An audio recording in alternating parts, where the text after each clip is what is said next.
Bueno, empezamos porque tenemos tiempo justito, porque seguido hay otra presentación, entonces vamos a apurar el tiempo al máximo, aprovechar que le tenemos aquí con nosotros a Mohammad Sabaneeh. No sé si lo digo bien, pero lo intentaremos lo mejor posible.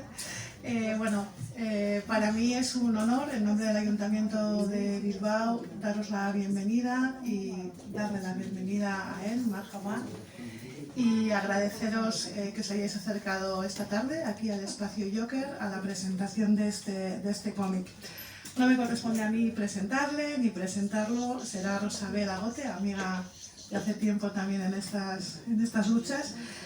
Solamente un comercial para empezar y dos breves ideas. El comercial es que Mohammad, además de autor de este cómic, es también comisario y cocomisario y uno de los 10 autores de la exposición Cómic Palestino, Voces Propias, Grito Colectivo, que estamos circulando por diferentes centros de distrito municipales de Bilbao y que en estos momentos está en el CMD de San Francisco. Así que bueno, ya os animamos también a acercaros allí y a verlo. Y las dos ideas. La primera, para nosotros es también un honor y un gusto, ¿no?, estar en este espacio, porque la cultura, el arte, los testimonios son una herramienta pedagógica brutal para llegar con mensajes sociales también, con mensajes de defensa de derechos humanos, y que nos permite a las personas que, como el equipo que estamos aquí del Ayuntamiento o de las entidades sociales, nos permite también llegar a algunos públicos a los que tal vez no llegamos con las herramientas ordinarias, ¿no?, que solemos utilizar. En este caso es el cómic, en otros casos otras expresiones artísticas.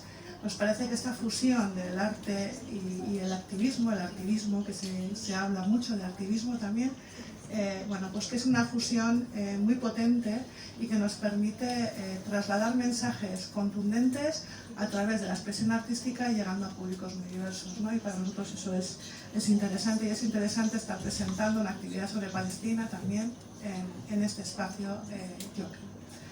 Y la segunda idea es que, con contundencia, no podemos despistarnos y no podemos olvidarnos de Gaza. Estamos de lo que está pasando en Gaza. No nos puede despistar un supuesto plan de paz que no cumple los requisitos mínimos para llamarse así, desde mi humilde opinión. No podemos despistarnos por la cantidad de amenazas y situaciones tremendas de vulneraciones de derechos humanos que estamos viendo en diferentes lugares del mundo día a día, y amenazas también a los derechos, a la situación, al statu quo que pensamos que hemos adquirido, ¿no?, después de años de lucha por los derechos humanos, y sin embargo no podemos relajarnos, no estamos libres de retrocesos importantes en democracia, en disfrute de derechos, en protección de derechos. Pero todo eso, que es cierto, cuando el discurso del odio, el discurso de la intolerancia, el discurso de la vulneración, de la impunidad ante la vulneración grave de derechos humanos está sembrado y cuajando, ¿no?, en nuestro entorno cercano y no tan cercano, eso no nos puede despistar y no nos puede dejar que dejemos de hablar de Gaza. Personas como Mohammad son activistas y defensores de derechos humanos en primera persona, porque además es palestino, lo cual le da esa doble legitimidad, pero las demás tenemos la responsabilidad también de acompañar y de seguir impulsando y empujando todas estas luchas y todas estas denuncias y todas estas demandas. Entonces, esas dos ideas: sigamos impulsando el arte también como herramienta y la cultura como herramienta de lucha social, y sigamos hablando de Gaza. Y yo ya me callo y le paso a Rosabel para que le presente algo. Thank you.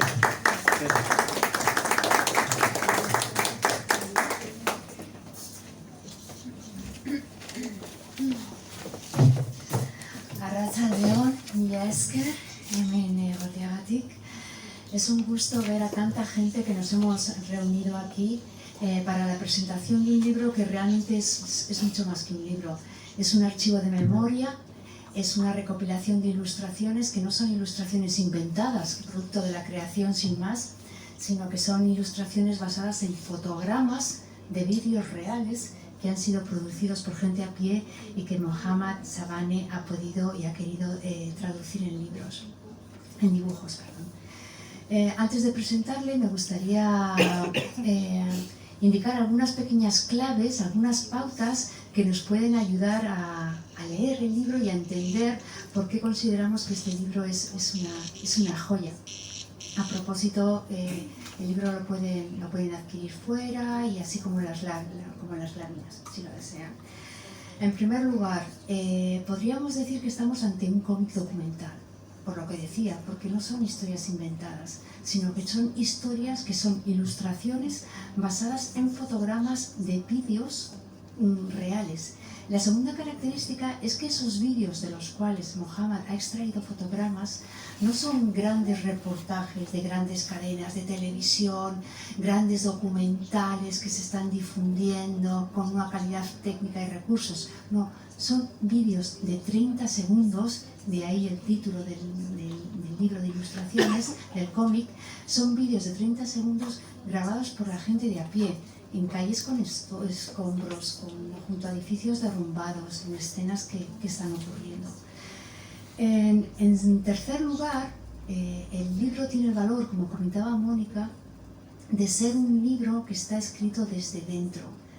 Hablamos mucho de los discursos colonizadores y cómo a veces nuestra mirada colonial tiende a colonizar historias como lo que está pasando en otros lugares. En este caso, Mohammad lo escribe desde dentro. Una pequeña presentación. Mohammad nació en 1978 en Cisjordania, en Jenin, lugar en el que vive ahora en Ramallah.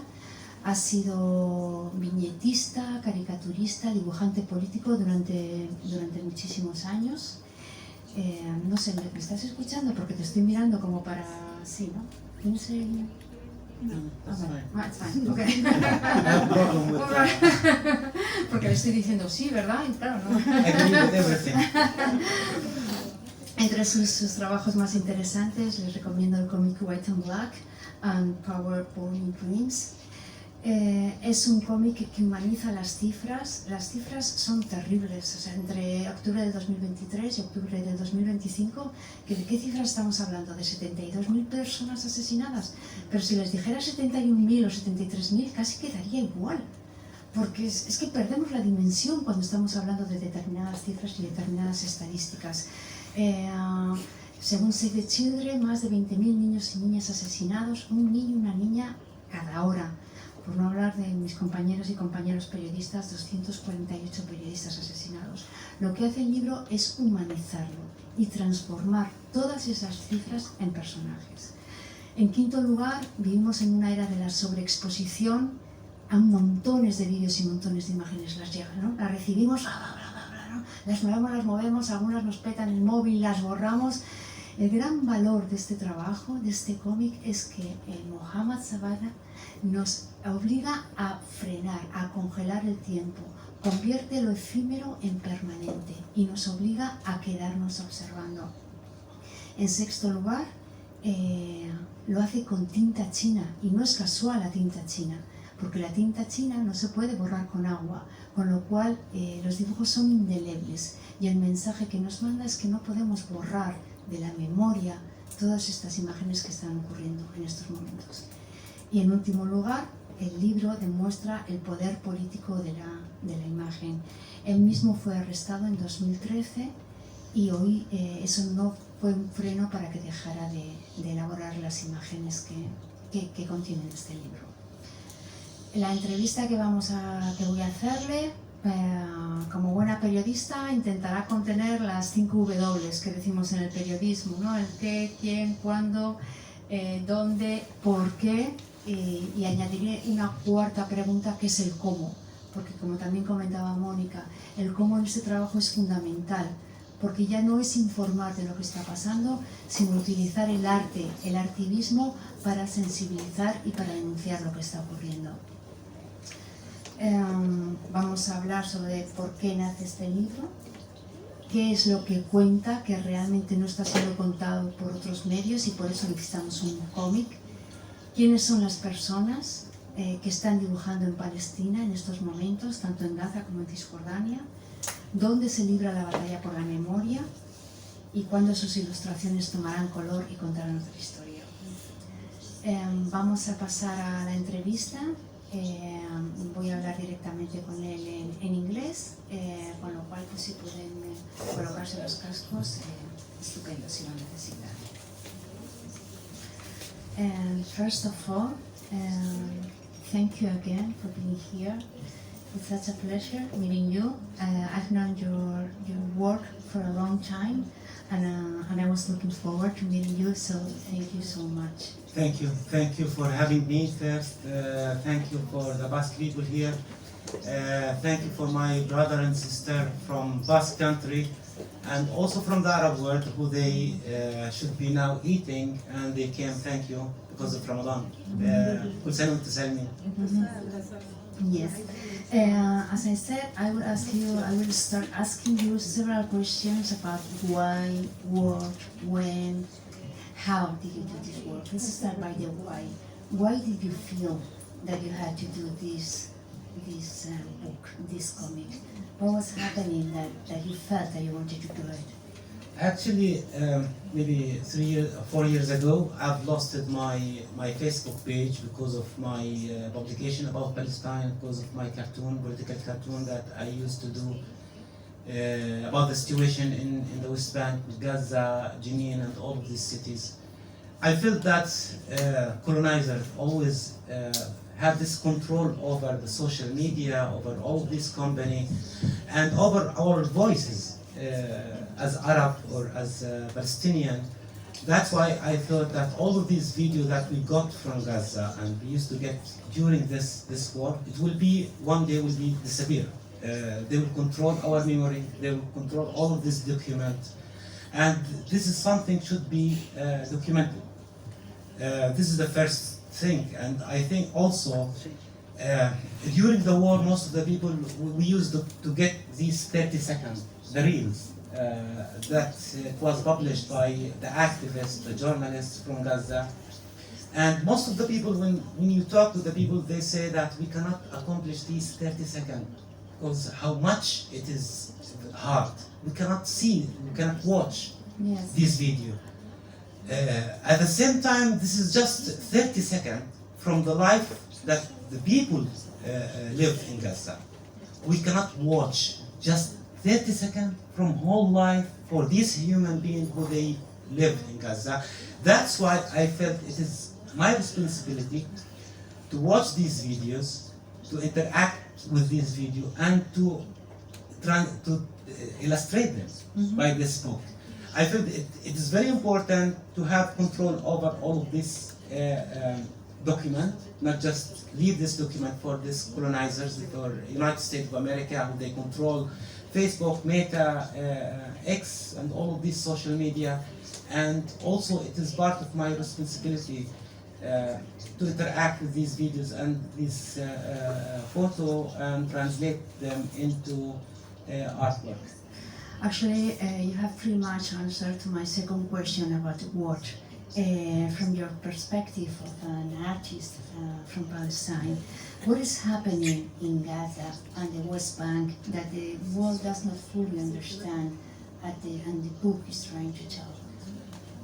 Actually, all the book about Gaza, I used to do my publication, even Palestine White and Black, and The War Born to Dream, and maybe also the fourth one, it will become next month in the United States, it will be called Welcome to Hell.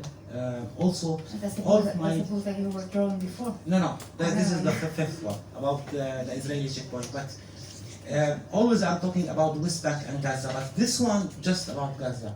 This one just about the situation in Gaza. At that time, I couldn't talk with my friends in Gaza. These people who they were evacuated from home to home, from shelter to shelter, who they facing all of this atrocity. I don't have this kind of luxury of time to ask them, tell me about your story. It's not it doesn't make sense at that time.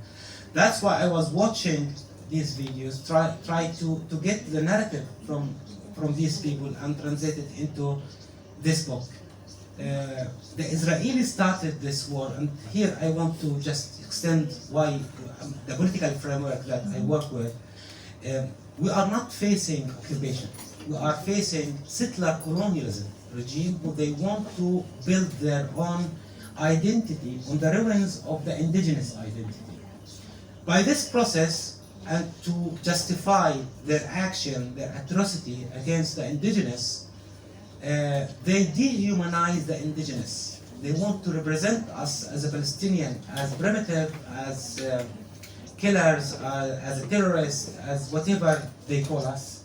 And explicitly it was mentioned by the Israeli leaders with the beginning of this war that we are fighting against a human animal. You can see the human animal that they killed or they fight in Gaza. They are just kids, women, elderly people who they were killed by the Israeli. They have mentioned that this is the civilized war. Against who? Uncivilized people? That this is justification. It makes me laugh. If this is justification to kill uncivilized human being. This is speech, it wasn't came just by coincidence. The connection between Hamas and ISIS, it did not came by coincidence. It came by systematic Israeli or colonized discourse against the indigenous to justify their action against us as a human being. It is the same in the West Bank. It's the same in the United States when they kill the indigenous. It's the same with the Maori. It's the same with all these indigenous people who they were disappeared from their country because they were depicted as primitives and as barbaric people. We are not. All of this artwork came from human animal. I am the human animal. These people who they were killed, the human animal. I want to dismantle the Israeli propaganda against us as a Palestinian, not in order to approve that we are a human animal or a human, just because I want to dismantle their propaganda, their discourse, because that's how the settler colonialism regimes, even in the United States, in all this country, build their discourse to kill the indigenous people. This artwork is part from this process of dismantling the propaganda against us as a Palestinian people. And I would say you are not alone. I guess there are many artists in Palestine, in Gaza and West Bank that are working the same way, trying to communicate through their art or through their drawings, same idea. An idea different from the propaganda. Do you work by yourself? Could you tell us a little bit about those teams of drawers? Actually, my projects usually, most of my projects, like my book or my daily cartoon, is by my own. But at the same time, during the war, I felt this responsibility to support my colleague in Gaza. That's why one of my friends, Safa Audi, I helped her to publish her first book in the UK last year. She did many cartoons about political cartoon. She's still in Gaza. She lives right now in the tent. She did her artwork on the tent during the war. That wasn't just because she wanted to prove that she is a human being.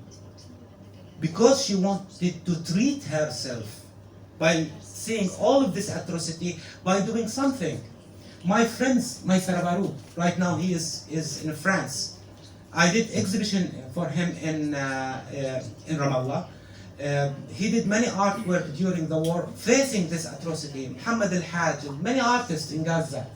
What I did is not American, it's not something ununique. The ununique thing was done in Gaza by facing all this atrocity, by using this tool to not just to resist, it's not just for resistance, it's for resilience, because they want to feel that they are a human being during this war.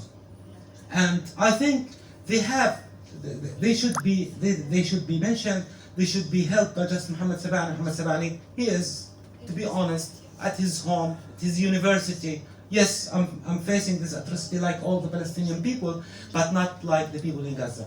Mhm. Well, the role of those people, the role of those journalists too, and those people that are drawing is very, very important in a time where images travel so fast. Before you were telling us about Facebook, about how many followers you had and how they closed your account, they did shut down your account. And I was wondering if you were aware of how you are trying to make permanent something, some images that are tending to vanish, because those images that travel through reels are going to vanish at the same time they get here. Actually, that was some of things that I've done. That's why maybe I did some of this artwork digitally, like this artwork that was exhibited in the UN, the Guernica one that was exhibited in the UN. That one about the Palestinian flag. Also, I did it digitally. Even I did it as this one. I did it as a real artwork, then converted to digital artwork, because I do believe that it is not just about social media, and also it's about our homes, our walls that it was demolished by the Israeli. It's our Facebook account, our all this platform that was attacked by the Israeli and pro-Israeli governments like United States and the rest of the government, who they are supporting the Israeli narrative and the Israeli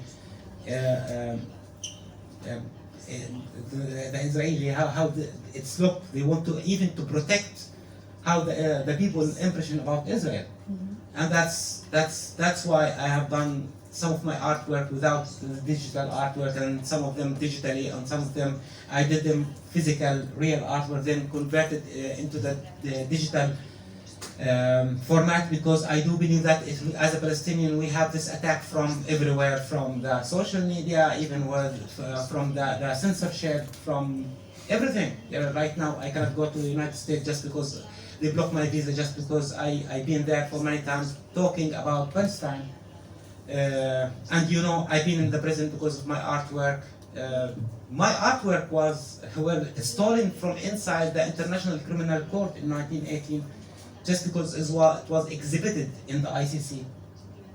The Palestinian narrative, it is something very important, and even Edward Said has said that nations themselves are a narration, and they want to fight against our narration, they want to fight against our narrative, because by this way they can just say whatever they need to say.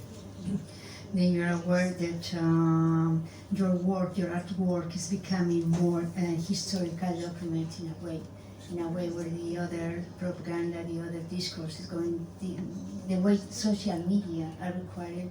You think that you're doing historical documents in a way?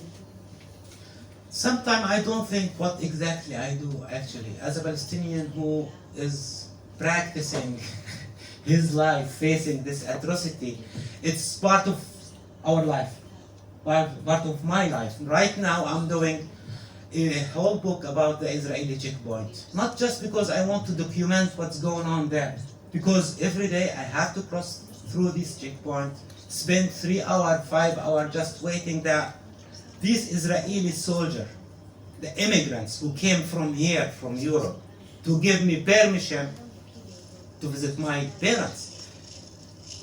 That's the irony that we are facing. One of these pages that I'm talking about, this Israeli checkpoint, I say that when you travel through Palestine, you can meet all the people from around the world. How? Because one of these Israeli soldiers came from the United States, another one came from Africa, another one came from Europe. That's how you can meet all the people from around the world when you just cross the Israeli checkpoint. This is our life, not just because I want to do historical documentation or narrative or whatever, because I want to treat myself as a human being. And this is the most important thing for myself. For you, maybe you can call it historical document, whatever you want to call it. For me, it's treatment, therapy for a human being who is facing all of this Israeli atrocity every day. In that sense, I would ask you about your creation process then, and I would ask you, how did you choose which video moments to translate into drawings? Actually, that was just with any video that I've seen that I interact with it, I feel that I should draw it. As an artist, I did not decide that I need to do something about children, something about women, and to plan my book. It came by coincidence, to be honest. It came just, I was doing my illustration just because I want to do this therapy for myself. And then my French publisher, she told me, what about publishing this illustration in a book? And then the Spanish one, Pedro, the Italian one, and then it was published also in the United States. And what about black and white? Is there any reason to use just black and white in your drawings? Maybe because it's cheaper for me than for the publisher. It's also a reason. It's one of the reasons actually. Most of the publishers who they do publish about Palestine, they don't have a lot of money. They cannot publish a colored book. But also because I do believe that black and white, that's your opinion should be. Are you with the right side or the wrong side? I will not mention that the white is the right or the black or is the wrong, because it will be discrimination, but it's black and white. So many interpretations. Sometimes we tend to interpret to make the interpretation that one day you'll paint in color, thinking that the situation will get better, but maybe this is a pretty much naive interpretation. No, it will be. That it will be. Still we are in Palestine, still we do believe that we have dream, not just the Palestinian and all the people who they do believe in justice and human rights. And one day we will get our liberation. This is fact. It's not a dream. Then I will be looking forward to reading that book in color instead of black and white. Mohammad, how does art survive in the middle of a crisis like the one, a genocide like the one that's going on in Gaza now? I will not just say about my artwork. When I mentioned Safa Aoude, Maysara Baroud, Hamad Al-Haj, many artists from Gaza who they used to do their art during the genocide, and still they are doing their art because the war, it's not over yet. The occupation, it's not over yet. Still these people doing and surviving by doing their art. But also I will mention my second book, Born of a Dream, that was about my artwork that I have done some of them, black and white, sorry, that I have done some of them inside the Israeli prison. Not just because I want to do art inside the prison, because I want to spend my time, I want to do this therapy for myself inside the prison, then smuggled all of this artwork outside the prison. It's technique for us as a Palestinian to keep our life and to keep our humanity. Actually, could you tell us a little bit about those books that you've done in the past?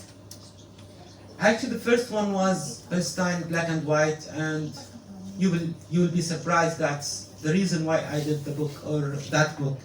That was my first time in Europe, and my first time in Europe was in Bilbao here. I was invited to come to Bilbao to do exhibition in 2015 after I was released from the prison, and I had this opportunity to go to Madrid and to see the Guernica.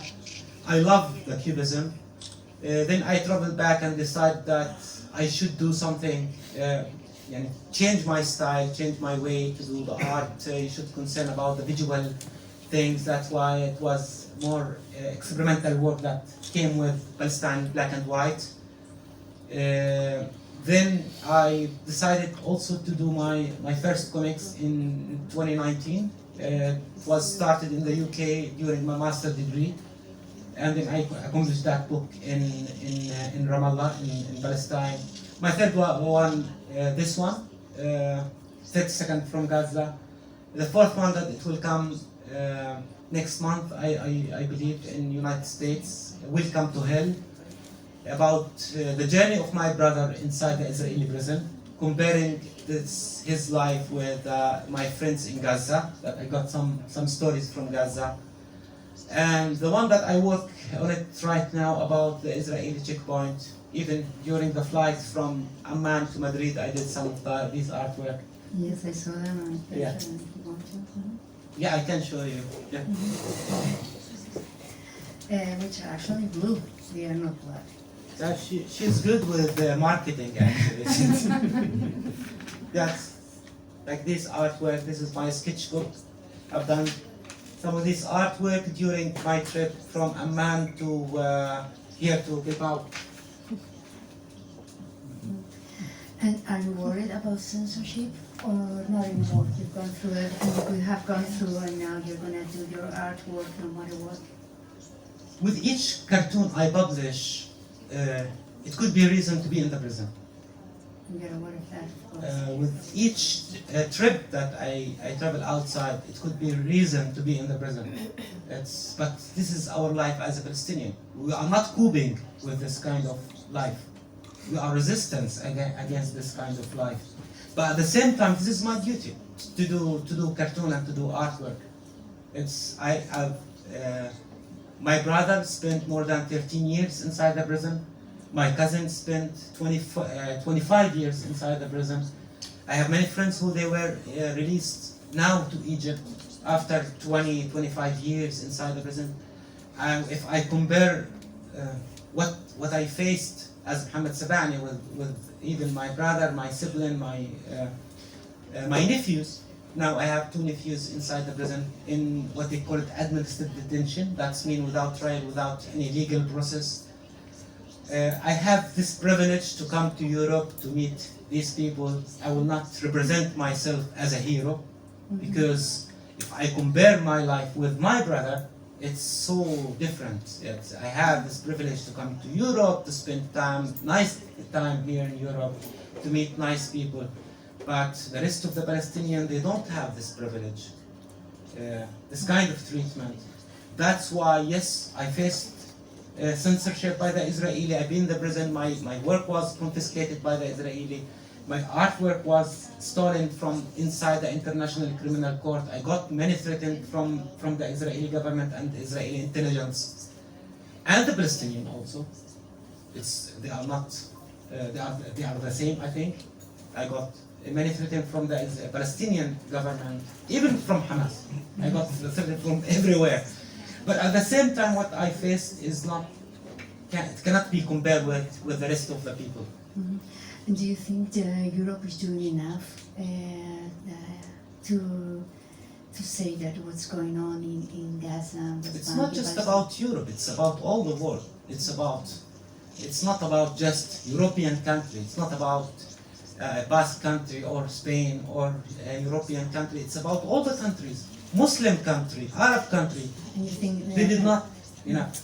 You feel even us as a Palestinian, we did not do enough. We should do enough for not just the people in Gaza, people in the now we have more than 15,000 Palestinian prisoners inside the Israeli prisons. We have around 2 million Palestinians in this big prison which is called Gaza. We have 3.5 million Palestinians inside the West Bank. They converted each village, city, refugees camp in the West Bank into the open-air prisons. And this is the settler colonialism. That's why I told you we are facing settler colonialism, how they converted or moved most of the indigenous in the United States to all of these reservations. Mm-hmm. They converted the Palestinian cities, the Palestinian village, the Palestinian refugees camp into reservations, surrounded by the wall, the checkpoint, the Israeli settlement. If I open the window in my office at the university, I will see 2 Israeli settlements. Every day I have to deal with the students who they were blocked in the checkpoint. They could not come to the university. They could not apply for their exam because of the Israeli settlement and Israeli. One of my students, he came just last semester, 2 hands were broken by the Israeli soldier. What should I say for him? This is our daily life. I'm not talking about politics. I'm talking about my work at the university. I have to deal with the occupation, with this checkpoint, with all of these kind of occupation components that they created to convert our life into hell. Because that's how they want to force us as a Palestinian to live.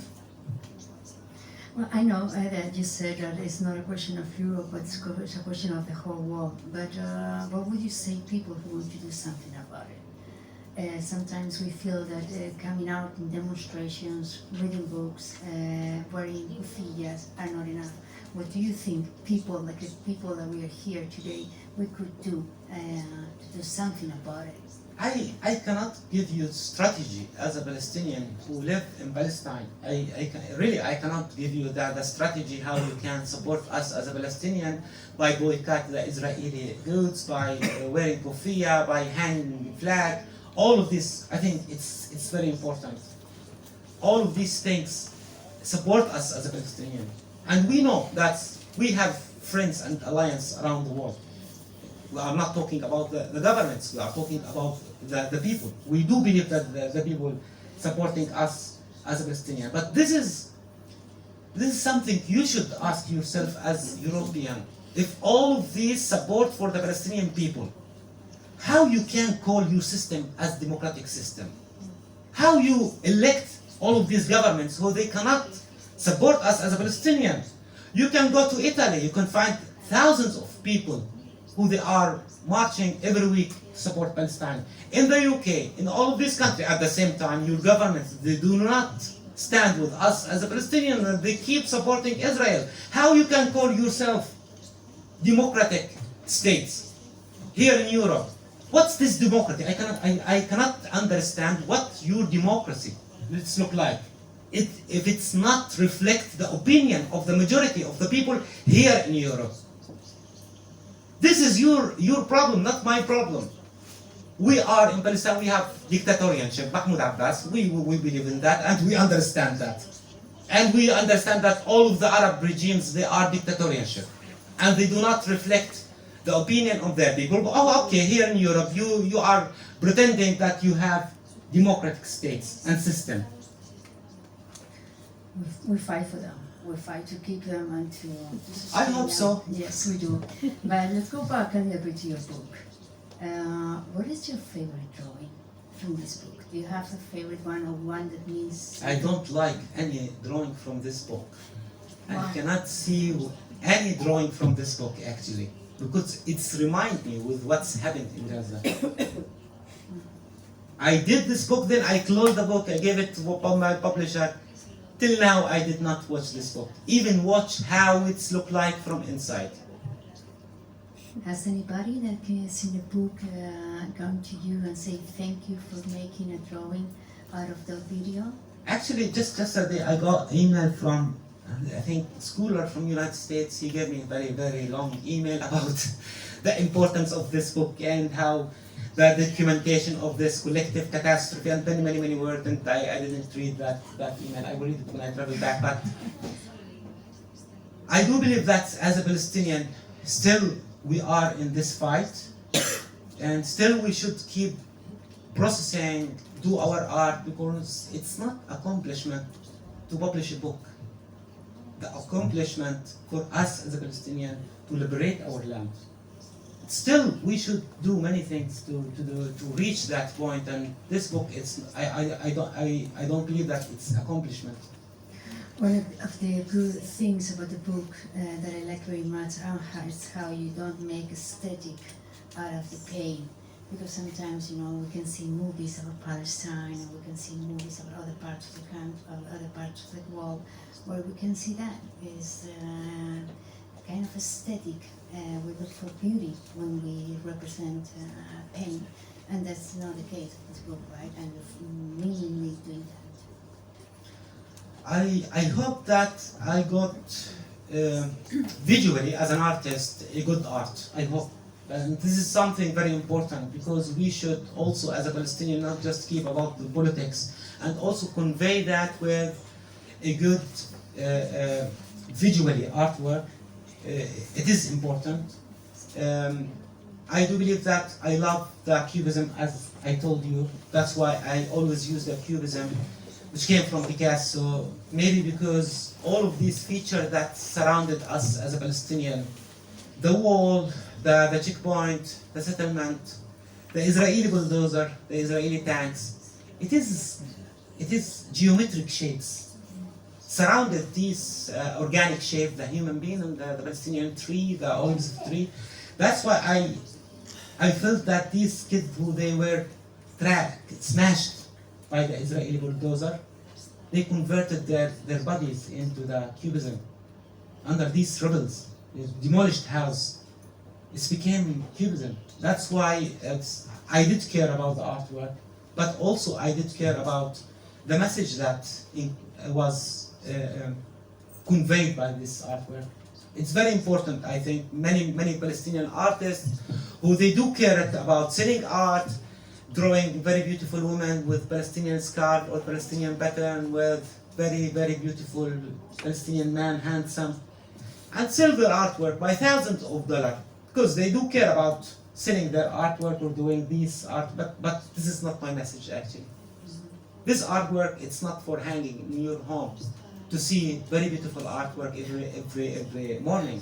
Even me, I cannot watch or look at my artwork sometime. I know that. But this is my message.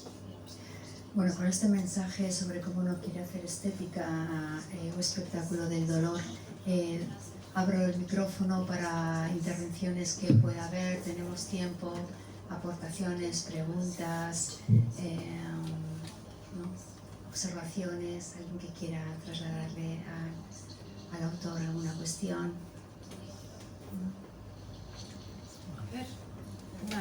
A ver si me expreso. Le has preguntado qué dibujo te ha gustado más. Y yo lo entiendo perfectamente que no le gusta ninguno. ¿Vale? Because I asked you which one you like the most, and you said that none of them did like you. Pero nos puede decir qué dibujo le ha afectado más, o si puede enseñárnoslo y hablar un poco de él. Which one has had more impact on you? It's more emotional to you, and showing to them.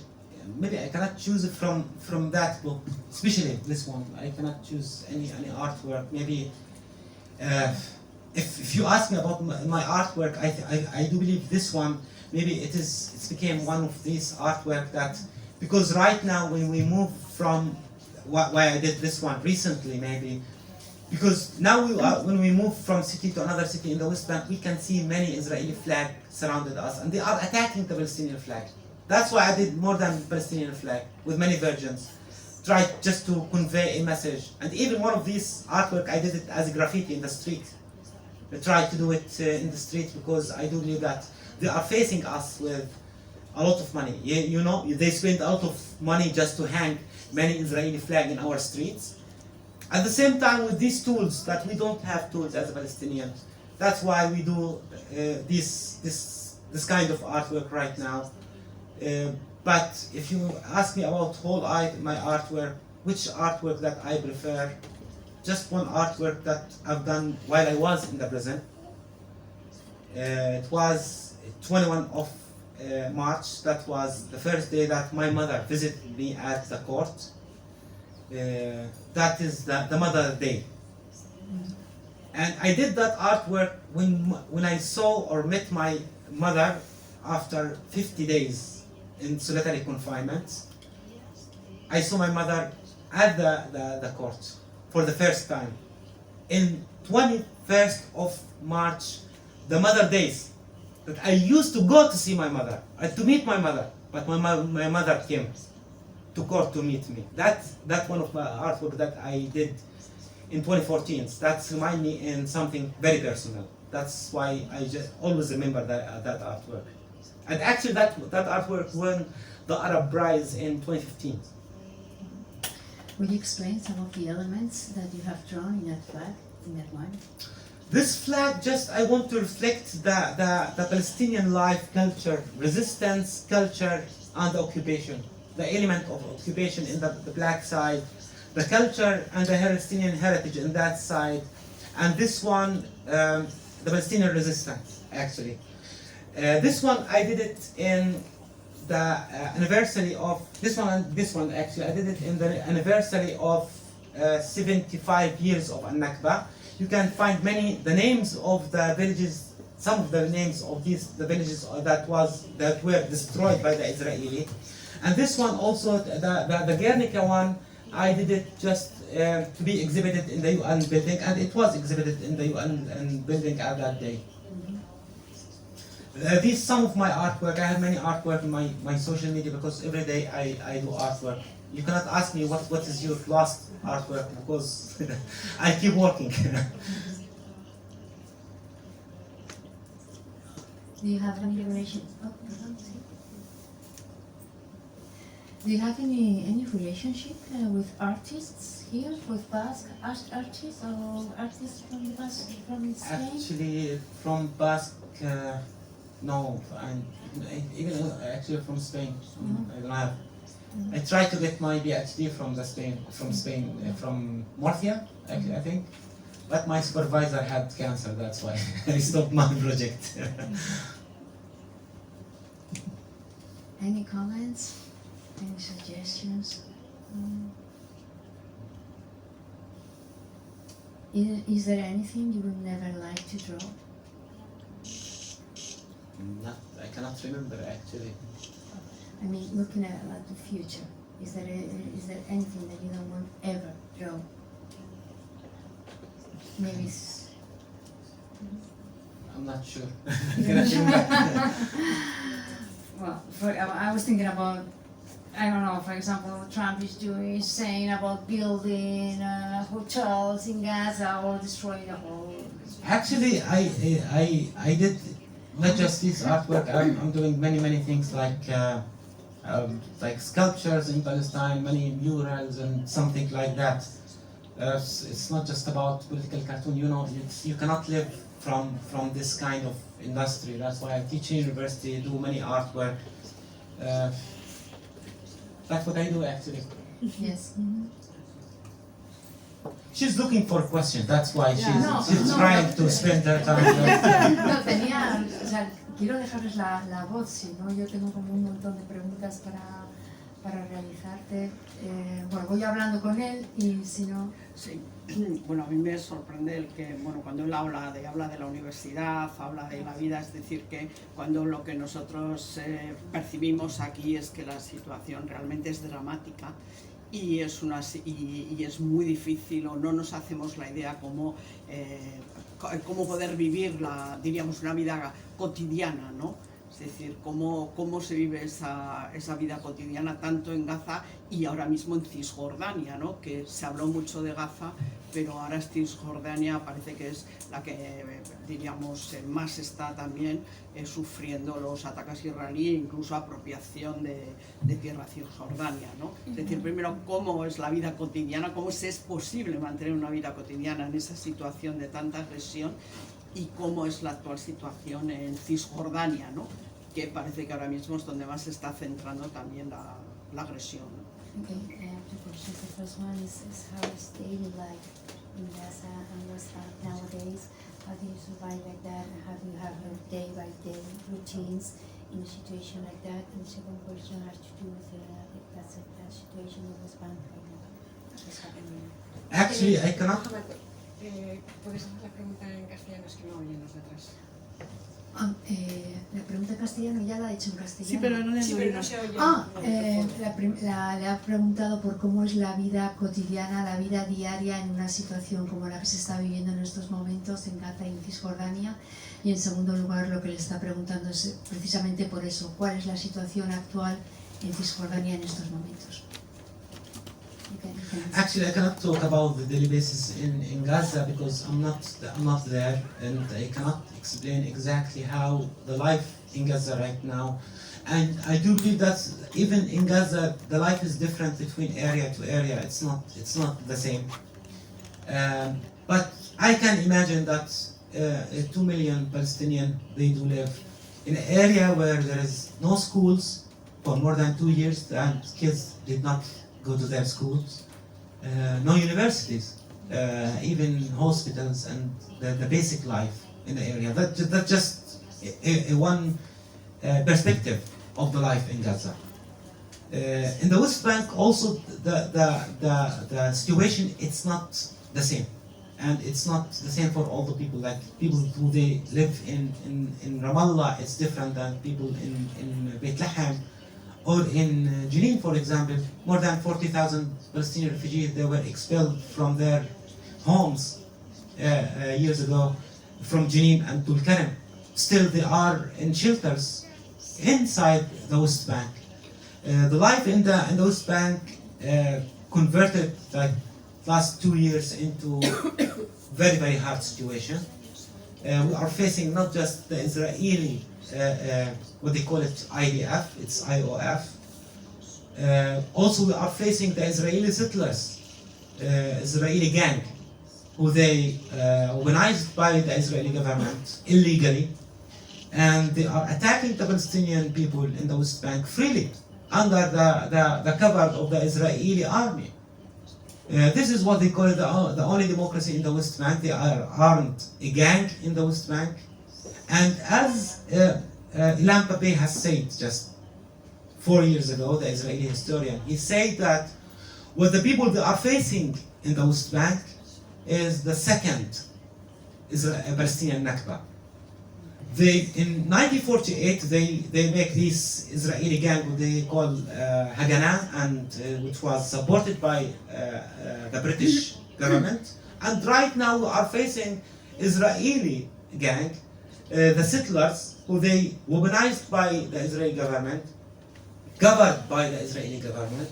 Illegally, they are attacking the Palestinian life, the Palestinian land, the Palestinian homes. They have burned, set the fire in whole village around Nablus called Hawara 2 years ago. Every day they are attacking the Palestinian people and the Palestinian cars and Palestinian places under the Israeli coverage. That's clearly. And we are facing this Israeli government, Israeli gang, Israeli army, and by nothing actually. We call ourselves that we have government called the Palestinian Authority. They have nothing, and even sometimes they are attacking us. It's irony actually what's going on. Our daily basis. That's I cannot explain everything. I told you, I teach in university and I work also as Dean of the Student Affairs in my university. Every day I meet students who they got blocked in these checkpoints, they could not go outside, who they were arrested for 2, 3, 4, 6 months or days, just because they are Palestinian. They want to force the Palestinian in the West Bank to leave, and in Gaza. But mainly they want all the land in the West Bank. And when they claim that they don't, or they believe in two-state solution, I do believe that one is Israeli states and another state for settlers in the West Bank. That's the two-state solution, not for the Palestinian people. That's why I do believe that we are facing in the West Bank very hard time, and we will face also very hard time in the West Bank because of the Israeli government and because of the American support and because of this silence from the rest of the world.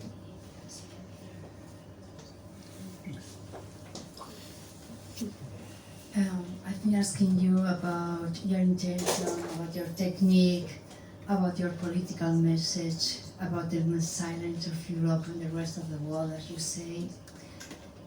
How do you protect yourself when you throw all these things? How do you protect yourself as a person, as an artist? I don't believe that any Palestinian can protect himself. I mean, because you were saying before. We have decided to stay. I have decided to stay in Palestine. I have this opportunity to travel. I can ask for asylum everywhere where I go. Every 2 or 3 months I can have this opportunity to travel outside Palestine and maybe to ask for asylum anywhere. But I've chosen to stay in Palestine. This is my choice, and I have to face my choice. It's not easy to stay in Palestine, and no one can protect himself. You can be attacked by coincidence, not just because you are a cartoonist, not because you are an artist. All the Palestinians under threat, not just me. It's not just about me. I told you I have this privilege to travel outside, And also I do believe that this kind of trip relation, when I publish that I have this relation, I have done this, it's kind of immunity for myself from the Palestinian and from the Israeli. But the rest of the Palestinians, they don't have no immunity. More than 6 million Palestinians, even West Bank, Gaza, and even the Palestinian in what they call it Israel, in 1948 area, they are under threat. All the Palestinians. I do believe that even the Palestinian in Europe, if they thought that they will be anti-Semitic, or whatever they call them. How many Palestinians they were expelled from the United States? All the Palestinians, they are under threat. Not just the Palestinian in the West Bank and Gaza in 1948.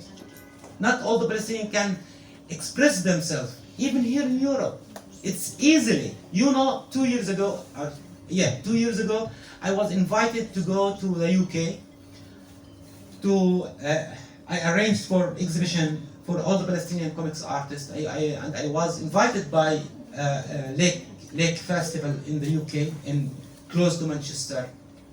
And I was attacked by many activists or pro-Israeli, and they accused me that I am anti-Semitic and you are inviting a terrorist artist who is supporting Hamas and supporting the terrorists in Palestine, and anti-Semitic, and all of this propaganda from the pro-Israeli people in the UK. I had 3 bodyguards during that festival. I had 3 bodyguards. I was very lucky and happy that I have bodyguards. I felt like I'm the Palestinian president. When I got smoke outside, I have 3 bodyguards go with me and back with me. They did not smoke, unfortunately. But that's how we are facing not just the Israeli propaganda inside Palestine and outside Palestine, and it is fake that you are in Europe have freedom of speech. You didn't have. When the case is Palestine, you did not have freedom of speech, even here in Europe. Steve Bell, one of the leading British cartoonists, was fired from his newspaper, from The Guardian, just because he did cartoon about Palestine. And he was accused as anti-Semitic. Martin Rosen, the head of the political cartoonist union in the UK, was threatened by the pro-Israeli in the UK. The New York Times closed the political cartoonist section in the New York Times, where the comics strip industry started all over the world, just because Antonio Antenes, the Portuguese cartoonist, did cartoon about Netanyahu. And then you pretend that you have freedom of speech. Your freedom of speech here in Europe, when you talk about Muhammad, about religion, about Jesus, you have freedom of speech, but you don't have freedom of speech to criticize one Israeli soldier. You will be directly accused as anti-Semitic. I have freedom of speech more than you in Europe. And I'm fighting not just about my freedom of speech, the freedom of my speech and my land and my people and my prisoner. That's why I do believe that we should, as a Palestinian, have solidarity with you in Europe to raise your freedom of speech. Bueno, como cierre de la conferencia me lo ha dejado hecho. Sorry if I was aggressive, but I think it's true. La libertad de expresión nos da un campo de análisis muchísimo más amplio. Afortunadamente estamos aquí pudiendo hablar de todo esto y como tú dices, desde una situación de privilegio en la que podemos hablar, debatir e incluso exponer este arte. Se nos acaba el tiempo. Creo que es un regalo para ti, todas estas personas que hemos venido a escucharte, a conocer tu trabajo. Muchísimas gracias también a la librería por acogerlo. Muchísimas gracias al Ayuntamiento de Bilbao por acoger esta charla, que ha sido muy interesante. Me quedo con algunas preguntas que no te he querido formular sobre las mujeres en Gaza y en Cisjordania. Eso significa que vas a tener que volver otra vez y volver a ser entrevistado por mí. Muchísimas gracias, damos por cerrado el acto.